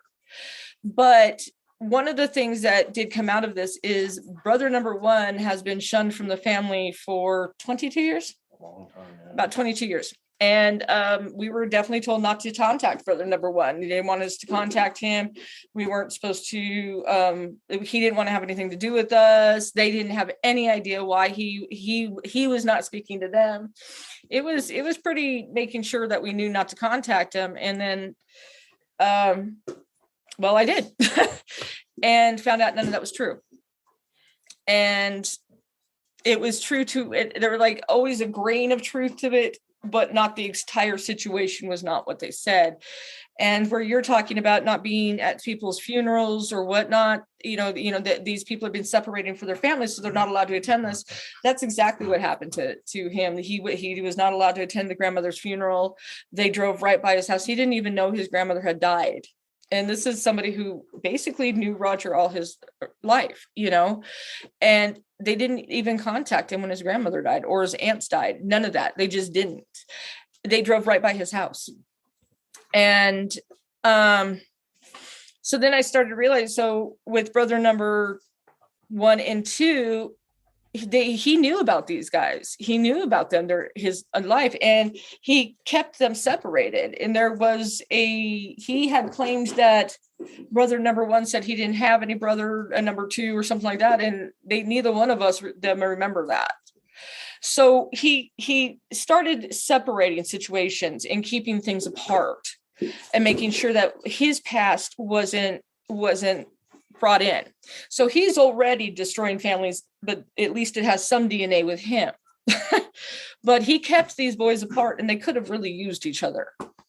And he made no attempts to get them together, made no attempts to do any of that. He just wanted to keep the one brother away, because the one brother was aware of some extracurricular activities he was associated with. And right after that, it seemed like they stopped dealing with him and stopped talking to him. And again, I think it's a pattern of separating your behaviors. So, and when it comes to kind of investigating this particular personal story of yours, that's kind of the depth and level that you've gone to. You've tied you've kind of. That's where it became very clear what I wanted to do with this. And it became very clear that people are being lied to and separated from their families. And they're being told horrible things like your mom was probably a prostitute, or your dad didn't want anything to do with you. Your dad, these family members, they don't respect your religious belief. They didn't want anything to do with you, and they're being lied to. And, if you're raised in an organization like this, you don't know any different not to believe this. So it started becoming apparent that what we needed to do was offer to help find somebody for them. If you're in this organization or any of these organizations, any of them, and you're being told somebody doesn't love you, or they abandoned you or whatever, there's a good chance it's not true. And you've had firsthand experience of that happening. Yes. So in terms of your authenticity as a private investigator, you spoke about you and your partner Mike has an engineering business, and you help with that. So the PI work is not at the forefront of your life, but it does exist, you do take part in it.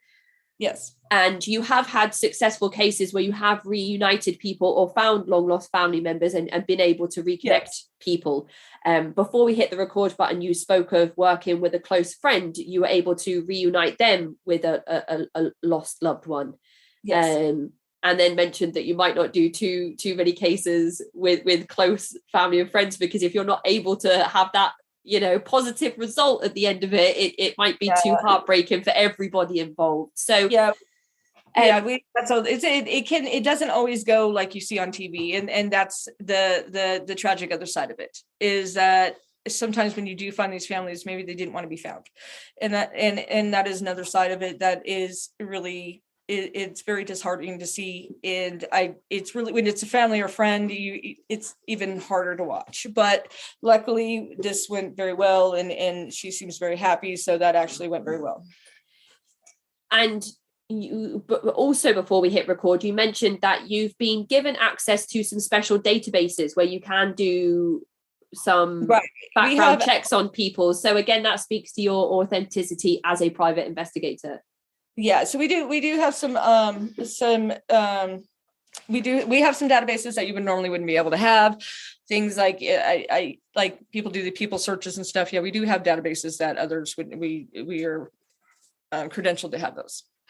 So when you talk about investigating your father and his actions, and then deciding to investigate some other situations within Kingdom Halls and the Jehovah's Witnesses as a whole, if people want to question your integrity and your authenticity, then there are some kind of credentials that you have to back up your claims. Yes. Right. So now we've got all that good stuff out the way. Where did you go to after you realized that you wanted to look at this kind of on a wider scope? Did you start in a particular place? I think I started with everybody else. You start on YouTube. You start watching videos, you start listening, you start really listening, you start understanding that saying things like, oh, they're drinking the Kool-Aid. These are all, everybody jokes around about it, but there's no joke. There's like no joke to any of this. And so you start realizing that you live in a bubble. We live in this world that we talk and joke around about cults and mind control and all that. But the fact is it's happening, and it's not a joke. Not everybody wants to be there. You need to have the free will to be able to leave if you want to. I believe as well that another element that needs to be added to that sentence that you've just said is that everybody needs to have the free will to leave and still maintain contact with their loved ones and everything that they know, just without the commitment to the church, whether that's commitment to the church activities or the pioneering or other things that may be expected of you in any faith-based group, whether that is the Jehovah's Witnesses or other things. If a person that comes from somebody that's practiced Judaism their whole life, if they no longer want to adhere to the strict dietary requirements within that particular faith, again, is that grounds for shunning? I don't believe that it should be. So, right. and I understand that it's extremely easy for me to say that as somebody who is not involved in one of these extremely demanding religious groups, but the overall conversation again is around, if people want their own free will, they should be able to exercise that, and if that comes in the form of leaving the church, that the retribution for that decision should not then be that you lose contact with everybody because of that right. decision. Yeah, exactly. I think that taking relationships away from people in order to control them is insane to me. And I wasn't brought up like that, but I had heard somebody say that they were told the reasons they were being by an elder, the reason they were doing this was to shock them back to Jehovah. And I don't see how that's what they're doing. I see it as you're shocking them back to man because they're afraid of the man who condemned them, not Jehovah. And so the idea that you're having to listen to this man as if he was some type of prophet or God himself, the word of God, it's insane to me. And, it is very hard to understand putting that kind of faith into something. But I think that people should, if they want to question it, they should be able to. And I definitely think if you have questions, you don't feel like, things are fair, I think that you should be able to question that. And after you started to look at YouTube videos and other source material, did your decision to investigate this further take hold, or no? We're just starting out. Like, it takes a long time. We just found out about all this a couple of years ago. It really takes a long time. Literally, by the time this goes in, you are probably the first person that we've actually said this to out loud that we've done that. We're doing this. Usually we're very much under the just keep it people's personal business to their own. So we don't talk a lot about other people's businesses, right, or other cases, because it's other people's business.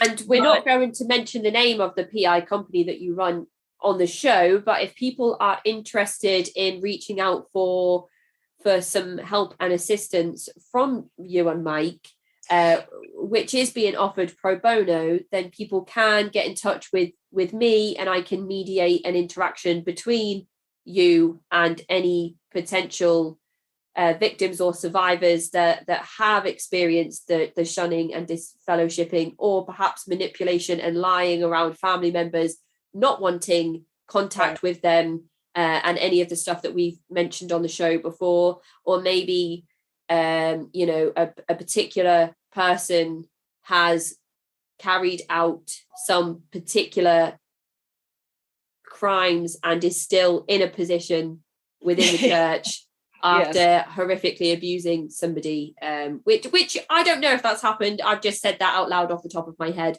so I kind of guess I'm playing the advocate, but that's just something that we spoke about pre-recording. So I think it's important to put that out there, that you're not promoting your business on here, and I think that speaks to your integrity as an investigator and as somebody that just wants to bring some of these issues into the public domain, and to get people talking about them, which is hopefully what this content on the podcast does. So we lost a lot of time with the one brother, and it seems like only 2 years, but the brother that we found last, and the one that, you know, was shunned from them, he almost died last year. He almost died. So we almost didn't get to meet him. Wow. Oh my goodness. And it just, when you hear that, and he's just such a great guy, and we just he's just a riot. We just love being around him and love talking to him. And that almost didn't happen because of somebody's selfishness and their lies. And we want to take, if I don't want anybody else to lose out any time with people that they could have these great relationship with, or I don't want anybody to lose out on an education because somebody like this told you not to go get one, or you have to do this job, or pioneer instead of work here. I don't want people to lose out on life because of somebody else. Yeah, which again, it in itself is difficult, because a person with an extremely clean record that may have actually lived as purely as they are supposed to, and followed church doctrine to the letter, may still request those things of a person, you know, well, that's where it got really scary. I think I told you that, you know, of course, getting ready for this podcast, I kind of was a little nervous. And so I was going to, you know, do some prep work, and I opened up the Watchtower, which I read regularly, because, you know, you can't say something against somebody if you don't understand what's going on, you know, kind of thing. So at this particular Watchtower on the February 2022 thing, it actually has a article talking about complete devotion to the elders. And what does it say? Something about obey. It was during the Great Tribulation, we may receive instructions that seem strange, impractical, or illogical. Of course, Jehovah will not speak to us personally. He will likely provide direction through his appointed representatives. And that's an innocent sentence like that. Yeah, that's from their Watchtower. And it seems like such an innocent sentence. And if you really look at it, you're like, wait, what? So you know, kind of obey the word of the elders without question. It actually does say, I didn't pull that one up, but it does say somewhere in there that you are supposed to have complete obedience to your elder. And when you really think about that, you're going to give your entire obedience to this elder in order to prove that you love Jehovah. That seems to me bizarre, but maybe not to them. But these men are not, they're not living the same lives. Some of them are not living the same lives that they're trying to preach out. And he definitely isn't. And to see a scary sentence like that, to see that it may seem impractical and illogical, that's scary. Yeah, it certainly is. And I think if there are clean-cut elders who follow the religion and the faith to the letter and do everything that is expected of them, and have never stepped a foot wrong within the faith itself,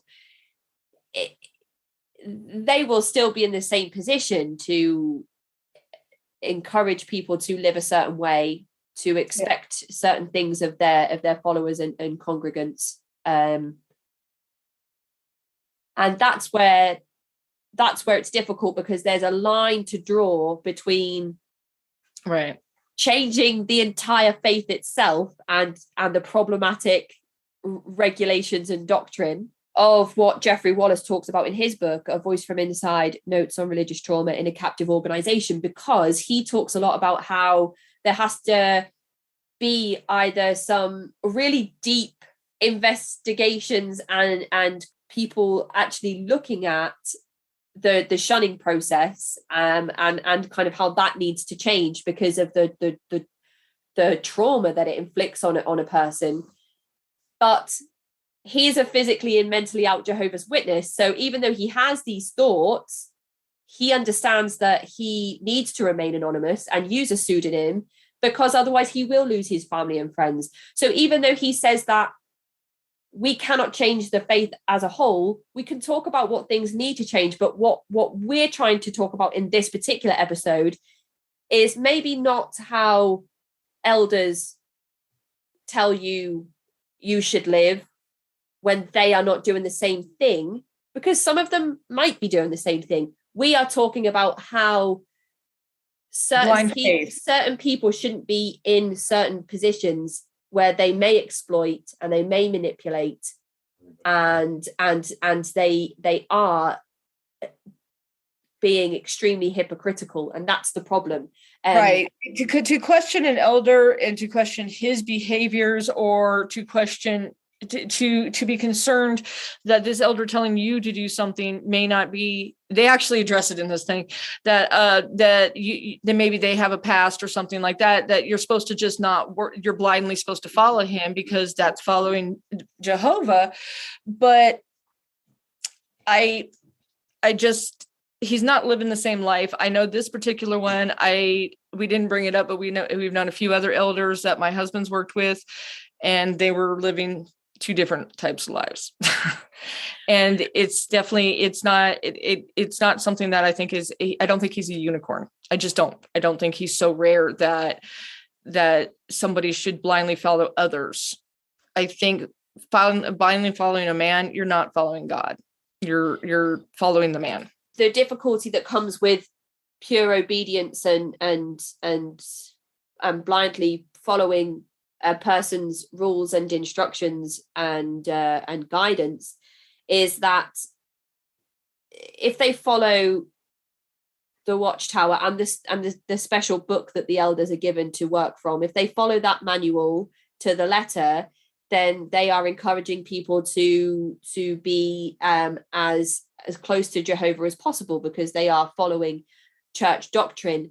However, somebody in that position could then request things that are not in that manual, that are not in that guidebook, that are outside of the realms of what is written in the faith-based law and the text and the scripture. And that is another line that is important to discuss, because we know from open current court cases that there are cases of physical, sexual abuse that go on within the kingdom halls. Over here in the UK, there are a lot of open cases around abuse that has been covered up, historical cases of abuse as well.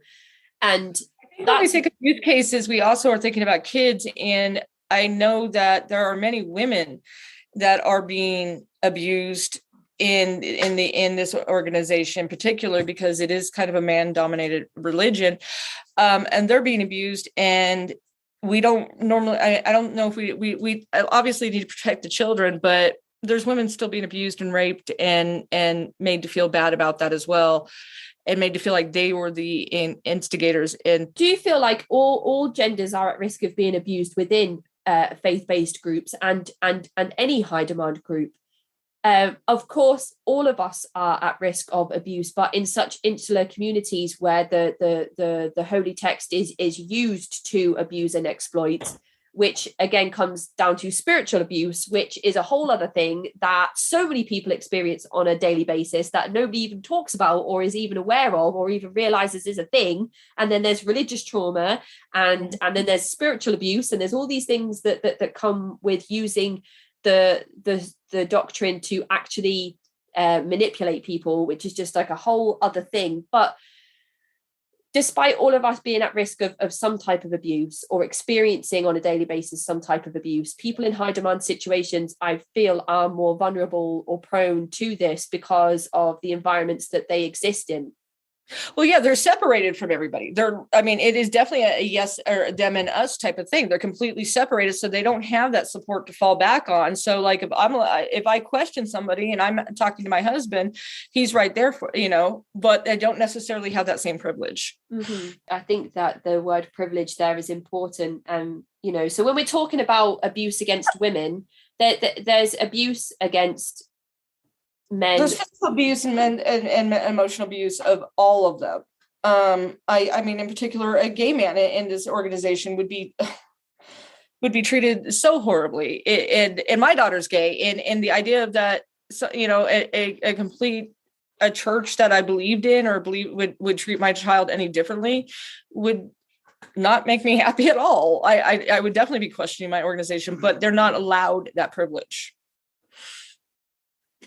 So we know that there are cases of abuse happening within these faith-based groups. The very difficult thing to comprehend is the fact that some abuse will be justified because it is happening under the orders of an elder who is to be obeyed without question. Yep. If you do question the motives or actions of an elder, that's grounds for disfellowshipping, which again means shunning from your family and friends. And when we had Black Sheep come on the podcast and talk about her experiences, she spoke about the physical and sexual abuse that she endured that was covered up, and how when she was forced to sit in the same room as the person that sexually assaulted her, and then was told that the interaction that happened was her fault, and that the person that assaulted her in the first place was not going to be punished right now because eventually he would have to answer to Jehovah. Right. Is an example of the problematic teachings within the church and how some of that needs to change. But if that particular outcome is what is coming from the manual and the handbook that's being followed by the elders, that is something that we hope the law will pick up on and change. And that is why some of these historical cases are now going through the courts. What is difficult about what we're discussing and looking at on this show is if there are elders in these positions that are the ones carrying out this abuse, who are they? Or hiding other people in abuse, not necessarily saying an elder is all these elders are doing things, but if these particular elders, if an elder knows about someone's past or knows about someone's abuse, and you're shuffling that person to a next kingdom hall, you're part of the problem. And whether that elder is abusing somebody physically or mentally themselves, you're hiding someone. And that's definitely an issue. And we've had cases of people where they've come on the show and said that there are members of the congregation who are known to be sex offenders and are still trying to groom young people within the congregations. And it's happening, and the elders are aware of it, and they are disfellowshipped for something that is nothing to do with sexual assault or harassment. And then they are allowed back into the Kingdom Hall after going through the steps to get reinstated, but then still continuing to kind of follow the young members around and kind of borderline stalking. And so we know this happens. And again, it's not universal across all Kingdom Halls. I'm sure that there are congregations of Jehovah's Witnesses. I have heard people tell me that some of their congregations that they were in at one point were really good people. And again, it isn't the people. I've known some Jehovah's Witnesses. They're lovely. And they really just want to practice their religion. They just want to live a good life. They really are lovely people. And I'm not saying all of the leaders are bad either, but there is definitely a problem with an organization that asks you not to question a leader, to blindly follow and obey a man, a mere mortal. It seems if you stop becoming a religion when you stop letting people think for themselves. Yeah. And again, if an elder is carrying out some form of abuse, whether it's emotional, physical, sexual, spiritual, financial, whatever form it takes in, maybe all of the above, or they are covering for somebody who has or is carrying out any or all of those forms of abuse, who are the elders accountable to? Because we are supposed to follow them without questioning them. If you go up to the governing body, who is the highest level within that particular pyramid, they write the manuals themselves that the elders follow. So it comes to question that you don't question them either, and you follow and you obey the governing body too, because they are the direct line to Jehovah. So Now they're supposed to have like somebody in between. I don't know if I'm using the correct terminology, but the elders, I think there's a district elder or something like that that drives around to make, and I think he's supposed to handle the situations that the Kingdom Hall can't handle. And then if he can't handle it, it goes to Bethel, I believe. I think that's right. Yes. So so there is supposed to be, I think it's supposed to be very much run like a government branch. I mean, they obviously that's what they think they are going to run the government branch in heaven, I guess. Again, probably not the term they use, I'm sure. But I think it's there's elders, and then there's circuit overseers. That's it. And then there's district overseers, and I think that the governing body comes. And I think there's a false illusion that then there's checks and balances. And I think that because of we have all of this and we don't have a bishop or we don't have a pope is what I kept hearing, so, it's almost like a democratic thing they're trying to, but it's a false illusion. It's all an illusion. And I do believe that particular hierarchy is what allows abuse to go unreported or unrecognized, because there is no accountability in the way that we might see outside of church walls. If somebody was to report abuse to the police or law enforcement in their state, whatever that looks like, because I know it varies throughout America, their procedures would look very different to the Jehovah's Witness procedures. And I understand kind of keeping church and state separate, but if the rest of us have to follow the law, I don't believe that the Jehovah's Witnesses carrying out their own internal investigations around certain accusations or reports of abuse is ethical. So again, no, I think it's a PR move. It's definitely a PR move. They're going to keep it down. They've been very critical of the Catholic Church. They were very critical when the Catholic Church came out with their own discretions and abuse cases. And they were very critical. I've read a lot of their articles criticizing them. And I think it's a PR move to try to hide that, because they're the religion, the only true religion. So you can't have these marks against your true religion. No. And so I think that if you talk a lot of stuff about one religion and then it turns out that you're doing the same thing, I think that kind of, again, proves that some of their doctrine is false. So you said that you've just really started with this project. What are your plans going forward? When you have the time, do you have an idea of where you want to take things, what you want your investigation to look like, what particular things you're going to research and look into? So it started with Jehovah Witnesses, and of course you're going to talk to the victims of Jehovah Witnesses, and then I started listening to your podcast and hearing stories from other religious organizations, and then it became, again, like I said, we all make jokes. We talk the joke about the Kool-Aid, and we all, I'm going to start, my own cult, and I want worshipers. We joke around, and it became not funny. It became a point that these are people's lives. And they are having to put up with this stuff, and they're having to do that.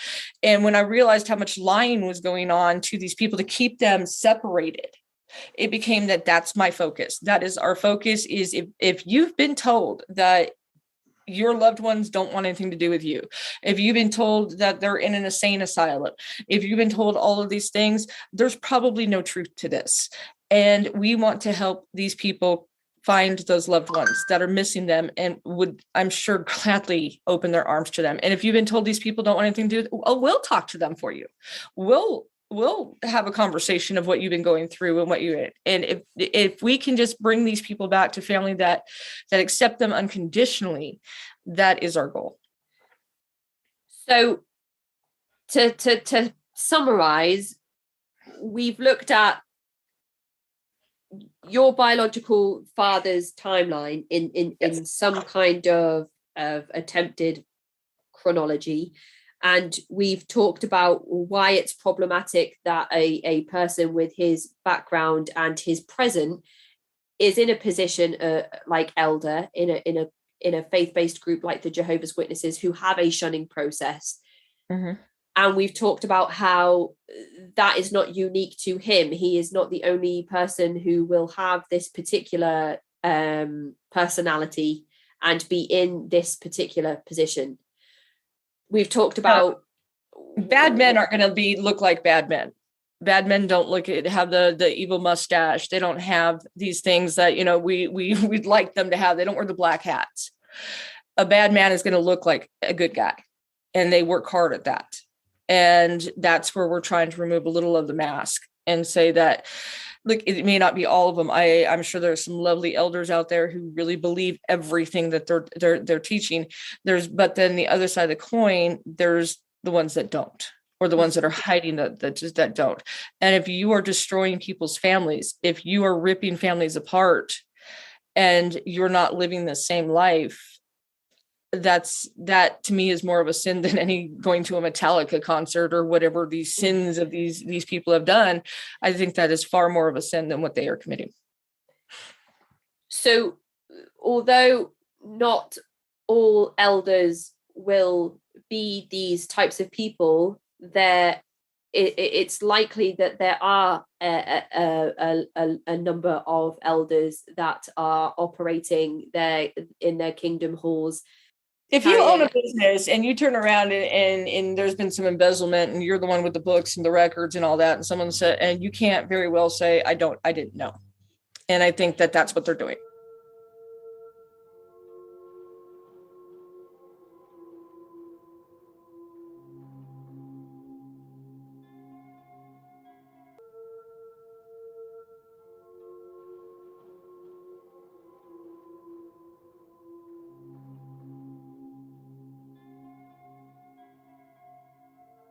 They're saying, no, we didn't know anything about this. And if you get to that high of a position where you are an elder, you know some things that your flock is not privileged to know. And they do that on purpose. I mean, they have a whole book of it for the Jehovah Witnesses of things that the other people, regular Joes in the congregation, are not allowed to know. Yeah. So you don't get that high without knowing about some sketchy things. No, that's the height of information control, and really reinforces that there is a pyramid or hierarchy in play that doesn't just make all practicing members children of Jehovah. It clearly creates an us versus them, you know, inside the organization that already exists at length between those in and out of the Jehovah's Witnesses, you know, between people that have never practiced and people that have been disfellowshipped, which creates an even wider scope of us versus them. And of course, this is all stuff that we could talk about all day, stuff that's been covered on the podcast before, and stuff that is probably going to baffle minds for generations to come, I'm sure. And perhaps they'll even be talking about new religions that don't even exist yet in the same way that we're talking about the Jehovah's Witnesses now. But the main point is that we're questioning leadership. Yes. We're questioning the power they have. We're questioning the integrity and honesty of the people in those positions, whether everything we know about them on paper is true, whether other people in similar positions or higher are aware of the particular actions that those in those positions are carrying out, those with the responsibility to really ruin lives, which does end in people taking their own lives and becoming clinically depressed and a lot of other really difficult ill mental health problems that people suffer because of these shunning processes. And then, you know, so we're talking about how there needs to be a dialogue and recognition of that. And I know that there is, and hopefully we're contributing to that. The other side of it is that we are here to say that there is a service that exists where professionals can help you to locate loved ones who you may have been told no longer want communication with you, or that they are off living a life of sin somewhere else, doing particular things, that they've gone to work on an oil rig, or that they are, like I think you mentioned, working, taken part in sex work in another part. Yeah, that was, I've actually heard that one a lot, was told to people, was that their parents, or usually the mother, she's now a drug addict and a sex worker. I'm betting it's not true. It's one of those situations where they're going to do everything. It's a circle of abuse. They're doing it. They're separating them from anybody who might support them so that they can control them. And we just want to take that out of the equation. Mm-hmm. So with both of those things out there, kind of the discussion around positions of power and the discussion around the ability to assist someone in tracking down a loved one, is there anything else that you wanted to talk about or contribute to our discussion today to bring into the public domain? Anything you want to give advice-wise to people that may have had similar experiences with realizing that they are part of a family much bigger than they were told about or aware of, and how to navigate that difficult situation, or whether somebody's been everything I did, do the opposite. Yeah, that's kind of the when it comes to that, I take it slow. No, and I think it can be overwhelming if you find yourself in a situation like that where you just have a lot of siblings, and just take it slow and get to know the person, not the story. And because all of us are so much more than this particular person that father does. Mm-hmm. And so make it about them and not about the person that has caused the pain. And that would be the most. And what about you, Mike, as somebody that's kind of not directly involved in the situation, but not somebody who's finding out that they have a number of unknown siblings, as somebody that's kind of been on the periphery, just on this journey with your wife, Lauren, is there anything that you would add to listeners around whether it's their experiences as Jehovah's Witnesses, if it's their experiences as a shunned family member, or their experiences of finding out that they have up-teen number of siblings that they never knew they had? I think my role was to be just supportive. We met a number of the new siblings, and for the most part, they're just fantastic people. It really kind of bothers me that we've known about the oldest brother. Yeah. Well, Lauren's known about him most of her life, and we were just told different stories, and it turns out he's a fantastic person, and we're really lucky to know him now. And what a shame that has been kind of taken from her for so many years. So yeah, that's the hardest part, is that these, it isn't even me, because I did know I had the power to do this if I wanted to. I chose not to. I had no idea he had no part of the biological father. And had I known, I probably would have reached out sooner. To be honest, I reached out as probably of act of rebellion. You don't tell me what I can and cannot do. Like, you're not going to tell me I can't connect with somebody, and that's just, if someone's telling you that, maybe that's the takeaway. If someone is telling you you can't connect with somebody because they don't want you to, don't let that stop you. Hey, maybe we're not giving your father enough credit, and perhaps this was his plan all along. Oh yeah, that's no. He's left children all over the country to reunite and have this really incredible experience of realizing that there are just so many people that you love and you get on with. And then when he realizes that you're not all communicating in a positive or continuous way, he's like, oh well, I'll tell them that they can never talk to each other again, and then they'll all connect. Yeah, and then here you are. Yeah. Oh so, no, they were not happy when this came out, when I found when I decided to buck the system. So they would definitely, I like your spin, but I don't think that was it. Yeah, that probably wasn't it. That's basically my whole thing of this, is that, again, it went from being mad about this situation and how much damage he did to other people, to realizing that he's not rare. And that's what if that's the biggest takeaway of anything, is just don't let somebody like this, and he's not rare, tell you can't do something. Mm-hmm. You can't go to college. You can't have a relationship with that person that at work that you think is a great person. You can't do all of these things under these guidance because these people are not following the same rules. And when you initially messaged me and said that you had a story to tell, that you weren't yourself a cult survivor, but you were aware of somebody who was involved in the Jehovah's Witnesses, and you started to kind of tell me a little bit of the story. Yeah. And then you mentioned that you really were just passionate and motivated to highlight the hypocrisy and also the difficulty in being estranged from loved ones, not always necessarily through choice, but rather through force. I thought that it was so important to invite you onto the show to have that discussion.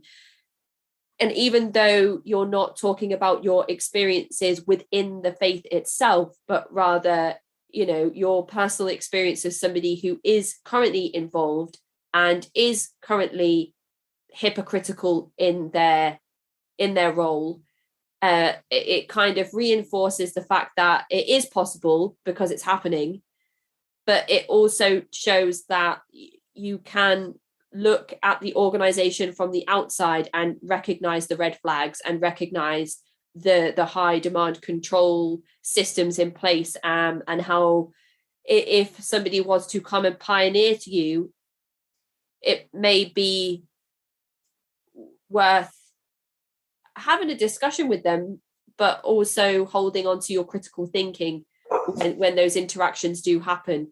Even, can come in the form of, in many forms, people talking about this great group that get together and do yoga on a Thursday night, or people that get together and get on the cross trainers with the person that leads their exercise classes. It could come in the form of going to the local bakery and eating different types of cupcakes each day of the week. Whichever form it comes in, it's always good to have these conversations to talk about what they might look like from the outside looking in, as opposed to people who have come from the inside and are talking about it from the outside. So anybody who tells you not to question them, you question them. That's all there is to it. If someone's like, don't question me, believe me, I'm a good guy, you need to believe then there's I feel like that needs to go on my coffee cup, my coffee cup or my doormat. If somebody tells you not to question them, you question them. You question them. Yeah. And that is kind of something that I truly believe now. And this organization is telling you not to question them. And that to me is more of a thing that you need to question. You need to ask the hard questions. And if they're not willing to answer it, why are they not willing to answer it? Why are they not allowing you to question them? And that should bring up some red flags, because nobody should mess with your relationship with God. That's between you and God. And for someone to tell you that they have to be in between you and God is nowhere in the Bible. I'm just going to make a note of what you just said, because that's like the best. Like when I have those episodes where I'm trying to say something and it takes me about half an hour and it's like one sentence and I can't like formulate the sentence right. You've just done it exactly there. No one gets to question your relationship with God. That is between you and God. Yeah, that's it. I always say, like, who are we to say who can and can't practice their religion? And that's, I'm not trying to tell people to get out of this religion, and then I don't want it to come up that and saying they're a bad religion. I that's not for me to say. But if they're taking your liberties, if they're taking your ability to think for yourself, if they're taking away your ability to question, then that organization is hiding something. Mm-hmm. And they're not applying the same things to themselves. That's the main point. And that's the point of telling the Dodger story is not to humiliate the man, not out of anger, or I honestly, if I never talk to him again, I'm good with that. I really am. It isn't about that. It was an awakening. It was an awakening to a bigger, again, we do take this, the cult stuff so lightly. I find people joke about it all the time. And then when you start seeing and you hear the stories and you actually, I can empathize, but I don't know what they've been through. I can't feel the same way. It becomes, I don't know, a horror story. things that I take for granted, like being able to argue with my dad or question, things like I take that for granted and they can't. Mm-hmm. And it's literally just your God-given right to question that is taken away. Sometimes it's even things like dyeing your hair a different color or wearing a certain type of makeup. And I'm just talking about me as a woman, cutting my hair, whichever hairstyle I like, wearing makeup. Sometimes even in some faith-based groups, using tampons, using sanitary pads. So in some faith-based groups, I've been told that they're not allowed to use tampons because it's, sinful to insert something into your vagina that isn't your husband's penis. So yeah, it's these little laws, and you're not like, that's not a law, that's a pet peeve. It's not in the Bible. You don't particularly enjoy the subject, so you're putting this as law. So it's demands interpretation of it. And I know that comes up to man's, people say man's interpretation of the Bible or whatever. This particular Jehovah Witness, they actually are being sued about their Bible. So there is some questioning there too. And it seems that the more lawsuits that come up on for them, the more they're clamping down, like, don't question us. And it's God's word that we're saying. That makes sense, doesn't it? Because if it's in the media and it's in the news and people happen to read, because if you're not actively looking for articles and media that speaks negatively about Jehovah's Witnesses, you're probably not going to see it unless you're looking for it. However, when there are active court cases and trials and things taking place that warrant them being placed into mainstream media, you are going to be seeing things that are negative, that are written about your faith in a bad light. So then you start to think, oh my goodness, really? That can't be right, because I'm part of the one true religion. And everybody that is around me is supposed to be practicing in the same way that I do. So surely that's not right. Surely there haven't been cases of abuse covered up. Surely that person didn't experience that sexual assault or that financial abuse. That can't be right. And then you think, oh, maybe I'll go and look a bit further and a bit further and a bit further. So it makes sense that there is a clamping down and a severity in the releases of the Watchtower that say, now is the time to obey more than ever and not question and double down on making sure that people kind of don't stray, because with the technological age that we live in, you only have to stray onto page 2 of Google and you might be gone forever. Yeah, it's definitely a rabbit hole. When I did start this, it was to see why the behaviors. Again, there was definitely a us against them kind of thing. When the siblings were around them, they were very polite, but once they were gone, they drove by one of my siblings' house twice, never even stopped to see them. That's not even the sibling they shunned. This is another person. They really just, they do they would never travel to see you. We were all asked to take our DNA off of the DNA websites and stuff. So it is literally what, if you chose to go see them, that would be fine. But they definitely would never have done it a different way. And we were all told not to just show up to their house because they have to make arrangements before. I don't know if that's with the church, because nobody ever stays at their house. So I don't really know what that's about. But I definitely think that, again, is another red flag that there's 2 lives being lived here. And I'm just making an assumption here, but it may be different if you decided to convert yourself and become a member of the Jehovah's Witnesses, because I do feel like there is a different attitude to people who are in than to people who are out. And of course, that's orchestrated purposefully because you don't want to interact with too many people outside of the church. But it's very conditional friendships and very conditional love bombing and very conditional relationships that are formed through kind of, as long as you are a part of this, we will go out of our way for you, and we will invite you around for dinner, and we will create these long-lasting friendships, as long as. So there's the conditional side. We're going to be your everything, and that's the point, is that we're going to be your everything, and you can't have anything outside of here because we're all you need now. Yeah. And that is, no, that's just that's cruel.